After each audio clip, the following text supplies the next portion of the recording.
नमस्कार साथियों, स्वागत है आपका हमारे चैनल ट्रेंडिंग न्यूज़ पर है। इस चैनल पर आपको हर खबर की सही और सटीक जानकारी दी जाती है। तो आज हम बात करने वाले हैं यूपीएस के बारे में। प्रधानमंत्री नरेंद्र मोदी के नेतृत्व वाली एनडीए कैबिनेट ने ओल्ड पेंशन स्कीम ओपीएस और न्यू पेंशन स्कीम एनपीएस को लेकर चल रहे विवाद के बीच 25 अगस्त को यूपीएस यानी यूनाइटेड पेंशन स्कीम को लागू करने का फैसला किया। आपको यह जानकारी दे दें कि यूपीएस इंडिया में 1 अप्रैल 2025 को लागू होगी। 4 राज्यों में होने वाले विधानसभा चुनाव से पहले केंद्र सरकार ने केंद्रीय कर्मचारियों को बड़ी सौगात देते हुए यूपीएस को लागू करने का फैसला किया। कर्मचारी लंबे समय से न्यू पेंशन स्कीम के बजाय ओल्ड पेंशन स्कीम लागू करने की मांगे कर रहे थे। तो अब हम बात करेंगे यूपीएस से जुड़े 10 महत्वपूर्ण बिंदुओं के बारे में।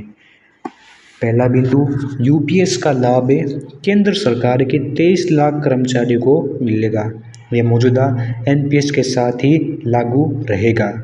दूसरा बिंदु, यूपीएस के तहत 25 साल की सेवा पूरे करने वाले कर्मचारियों को पूरी पेंशन का लाभ मिलेगा। यानी कोई कर्मचारी 25 साल काम करता है तो अंतिम 12 महीने के मूल वेतन की औसत राशि का 50% उसे पेंशन के तौर पर दिया जाएगा। तीसरा बिंदु, यदि सर्विस के दौरान किसी कर्मचारी की मौत हो जाती है तो उसके परिवार वालों को 60% राशि पारिवारिक पेंशन के तौर पर दी जाएगी।